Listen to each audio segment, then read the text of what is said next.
شرکت کننده اولیه فرد ثروتمنده. فردی که یه خونه بزرگ با یه استخر بزرگ داره، کلی پول داره که تو املاک و سهام اونها رو سرمایه گذاری کرده و هر ماه از قبل اونها درآمد زیادی داره. میتونه به هر جای دنیا سفر کنه، تجملات زیادی داشته باشه و از همه مهمتر خودش تصمیم بگیره که هر جوری بخواد وقتش رو بگذرونه. البته هیچ چیزی بدون زحمت به دست نمیاد. این زندگی نتیجه سالها تلاش، پایداری و کلی چالش و استرس بوده. دومین فردیه که بین کار و زندگیش تعادل وجود داره. این شرکت کننده هم تلاش کمی تو زندگیش نداشته و نمیشه گفت آدم موفقی نیست. این فرد با افتخار خونه خودش رو داره، شغلی با درآمد متوسط و خوب داره و میتونه نیازهاش رو تأمین کنه. مهمترین چیز برای اون خانواده‌شه و دوست داره با اونا وقتشو بگذرونه. نگران پول نیست، چون داره سعی میکنه وضعیت مالیش رو بهبود بده تا هیچ وقت با مشکلات مالی مواجه نشه. توی این ویدیو این دوتا فرد تو 3 راند با هم رقابت میکنن تا ببینیم برنده هر قسمت کدومه. در راند اول این دوتا فرد تو 4 گروه بررسی میشن، از نظر انعطاف پذیری کاری، رضایت شغلی، اسباب راحتی زندگی و وقت آزادی که در اختیار دارن. در راند دوم رقابت روی سرعت این دو فرد در حل مشکلات است و در راند سوم هم درجه سختی فرایند کار این دوتا مقایسه و بررسی میشه. خب بریم سراغ راند اول. گفتیم که در دور اول این مقایسه در 4 گروه انجام میشه.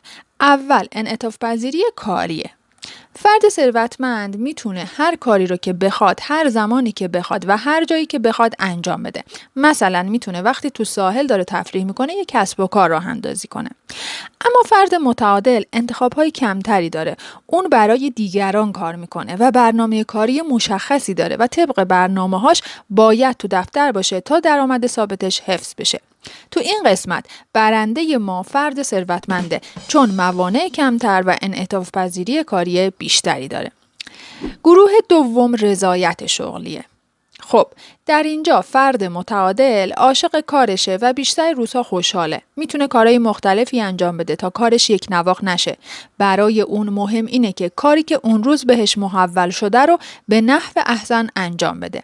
بنابراین اگر بتونه کارشو انجام بده، رضایت شغلی مورد نظرش به دست میاد. فرد ثروتمند هم میتونه هر کاری که بخواد انجام بده، اما رضایت براش بیشتر از دستیابی به اهدافش به دست میاد که این کار وقتی برای خودت کار میکنی به مراتب سخت‌تره و ممکنه در بلند مدت به دست بیاد.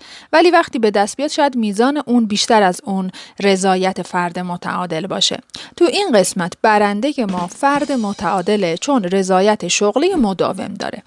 سوم، از نظر اسباب راحتی زندگی وضعیت این دوتا فرد چطوره؟ فرد ثروتمند میتونه هر نوع راحتی و تجملات رو از خودروهای فوق‌العاده گرون قیمت گرفته تا تعطیلات شگفت‌انگیز و هر چیز لوکسی که میشه تصورش کرد فراهم کنه. اما فرد متعادل محدودیت هایی داره، ولی خونه راحتی داره، ماشین خوبی داره و میتونه از یه سری چیزایی که میخواد لذت ببره. پس تو این قسمت برنده ما فرد ثروتمنده، چون گزینه‌های بیشتری رو برای راحتی تو زندگی داره.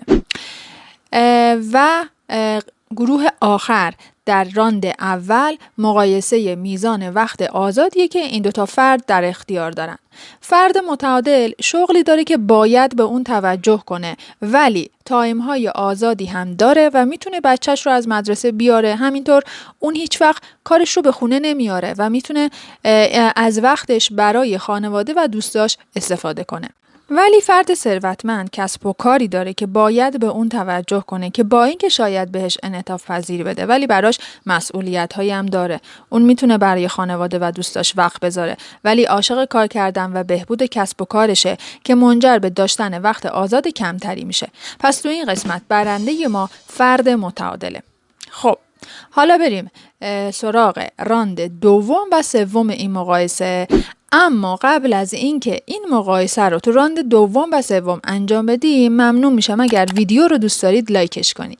راند دوم سرعت واکنش این دوتا فرد رو در حل مشکلات بررسی میکنه. چند تا مشکل رو اینجا مطرح میکنیم و میبینیم کی بهتر از پس اونها برمیاد، فرد ثروتمند یا فرد متعادل. خب اولی خرابی ماشینه. تو این قسمت برنده ما فرد ثروتمنده، چون میتونه هر زمانی که بخواد یه نفر رو واسه تعمیر بفرسته و هزینه ها هم راحت تقبل کنه.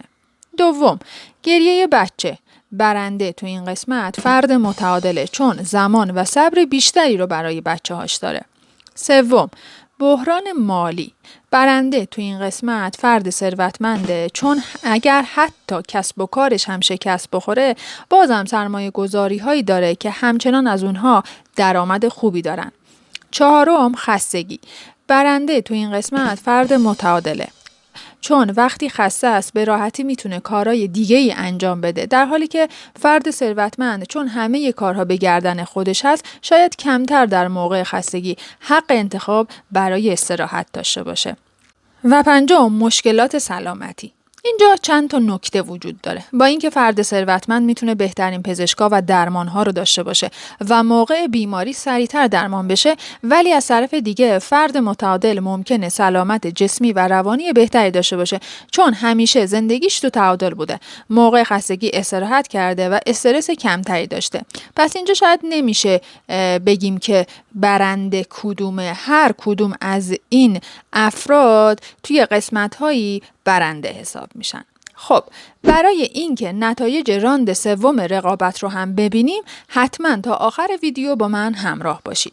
راند سوم این مقایسه رو انجام میده که کدوم یکی از این سبک‌های زندگی راحت‌تر به دست میاد. اول باید تعریف کنیم که برای داشتن چنین سبک‌های زندگی به چیا نیاز داریم و بعد اونها رو از نظر سختی رتبه بندی کنیم.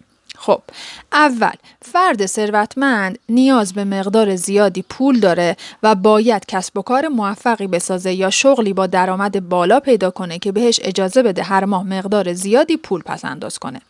دوم فرد متعادل باید یک شغل عالی پیدا کنه که اون رو دوست داشته باشه، درآمد خوبی ازش داشته باشه و ساعات اضافه کاری زیادی هم نداشته باشه.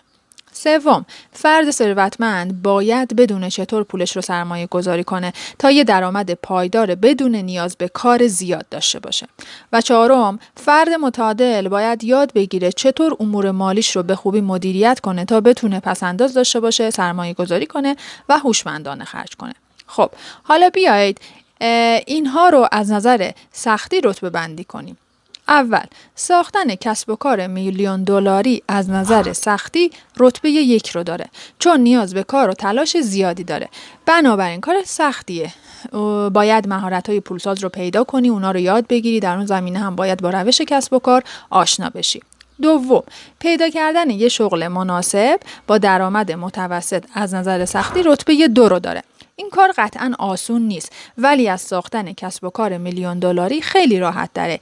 اینکه برای دیگرانی کار کنی که قبلاً تمام جوانب اون کار رو سنجیدن و به تو یک وظیفه مشخص دادن به مراتب خیلی راحت تر از بررسی تمام جوانب و نگهداری یک کسب و کار هست.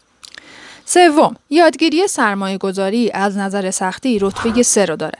وقتی که مقدار زیادی پول داری احتمالاً این کار خیلی سخت نیست، ولی نیاز به زمان و پشت کار داره.